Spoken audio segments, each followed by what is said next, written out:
Welcome to The Explainer. Today, we're taking a journey right back to the very birth of the United States. But we aren't looking down from the grand halls of Philadelphia, and we're definitely not sitting at the polished desks of the Founding Fathers. Instead, we're mapping the creation of a nation through the literal dirt under one colonial farmer's boots. We're getting into the microhistory of Amos and Mary Plimpton, and I promise you, this is going to completely change how you view the American Revolution. Okay, let's dive into this. Who really built America? Usually, our minds jump straight to the famous names, right? The generals, the presidents, the guys signing the Declaration. But nations aren't just built by declarations. They're built by everyday people living through incredibly extraordinary times. So today, we're shifting our focus away from the famous founders. By looking at the incredibly well-documented lives of the Plimptons, we get a front-row seat to see how massive historical tidal waves actually crashed down on the everyday families who were literally holding the fabric of the colonies together. The story kicks off in 1735. Over in the prosperous farming community of Medfield, Massachusetts, Amos Plimpton is born. And that exact same year, just 10 miles south in the neighboring town of Walpole, Mary Guild is born. They both grew up in these tight-knit Puritan communities, raised in families that had already been settled in the region for generations. Honestly, it's like looking at parallel lives. They shared the exact same cultural and religious foundations, just living and working until their paths inevitably crossed. To really get who they were, you've got to understand one specific word: yeoman. Both the Plimptons and the Guilds were yeomen. And listen, this wasn't just a job, it was their entire identity. As independent landowners who farmed their own property, their whole existence in colonial New England revolved around two things: the strict seasonal rhythms of agriculture and the church. From the time they were little kids, Amos and Mary would have been out there working the family farms, mastering the absolute necessity of self-sufficient survival. Now, what's really interesting about this is the timing. Amos and Mary tie the knot on December 9, 1756. They were just 21 years old. But this wasn't some carefree honeymoon phase.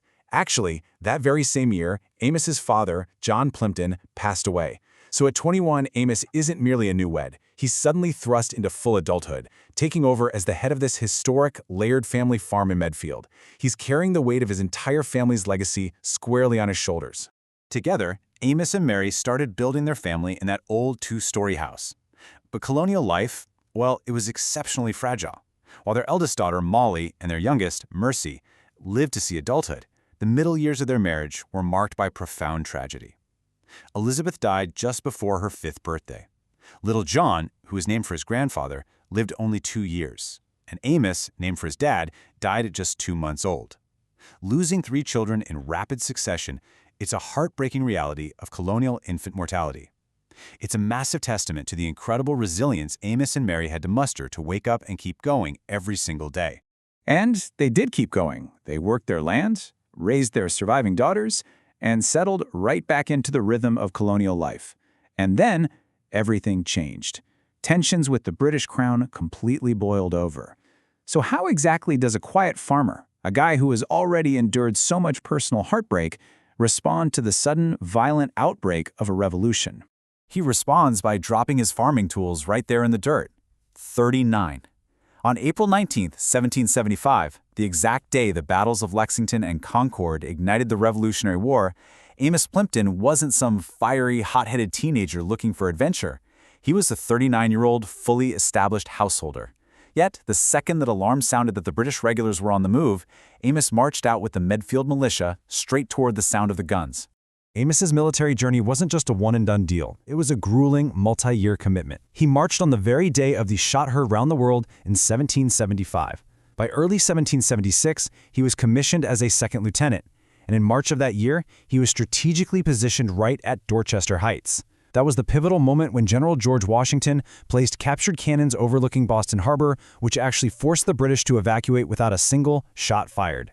Amos, our yeoman farmer, was right there on the line, making it happen. So the crucial point is that his service to the revolution was steadfast, but he also had a farm and a family back home that desperately needed him. By September of 1777, the records show Amos paid £15 to hire a substitute for the Continental Army. Now, I know to modern ears, that might sound a bit like a cop-out, right? But at 42 years old, this was a completely accepted standard practice. Established guys with heavy family and agricultural responsibilities routinely paid for substitutes so they could get back to maintaining the farms that were quite literally keeping the local economy alive. So Amos heads back to Medfield, and life presses on. When his mother, Abigail, passes away in 1785, Amos inherits the entire ancestral estate, officially paying out shares to his siblings to settle everything up. And there's a really powerful historical detail hidden in the records right here.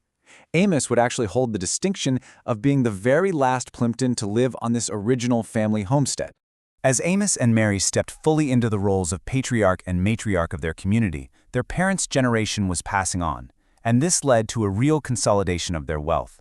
Following the death of Mary's father, the Guild heirs sold their family lands in Walpole in 1798. The total price? $1,671.43. To put that into perspective for you, that was an absolute fortune back then. Amos and Mary signed the deed alongside her siblings, really locking in their financial foothold as they entered their later years. But, as we all know, time stops for no one. On March 20th, 1800, at the age of 64, Mary Guild Plimpton passed away. And in this explainer, we really just need to pause and reflect on that for a second. For 44 years, Mary was Amos's ultimate life partner. She weathered the devastating loss of 3 babies, she kept the homestead running while he marched off to war, and she built this incredible life with him from the ground up. Her loss must have been incredibly profound for him. But Amos's story wasn't over quite yet. Later that same year, he married a widow named Mary Breck. And there is a wonderfully charming detail recorded by the town historian here. Amos's son-in-law, Amos Kingsbury, was currently living in the homestead with his growing family. So what does Amos Plimpton do in his mid-60s? He actually expands the ancient family house. He adds a whole new section to the West End just to accommodate his new wife and his daughter's growing family. Even in his twilight years, the guy was still building, still improving. And this brilliantly illustrates what their daily life was actually like. Just look at Amos's final will and testament from 1807. It outlines exactly what his widow needed to survive for a single year. 8 cords of firewood, 5 bushels of rye, 60 pounds of pork, and, impressively, 60 pounds of cheese. It brings history right off the page, doesn't it? It makes that whole self-sufficient colonial household economy feel incredibly real. Literally everything they needed, their food, their warmth, their fiber, was produced right there by their own 2 hands. When Amos finally passed, the bulk of his estate, including the homestead itself, was left to his grandson, John Kingsbury. Now, through this inheritance, the land did pass out of the Plimpton name forever, but importantly, it remained in their bloodline. Eventually, that historic 2-story house was torn down around 1875, and those sweeping farmlands Amos tended were gradually carved up and sold off as house lots as the town of Medfield expanded into the modern era. Amos died on August 20th, 1808.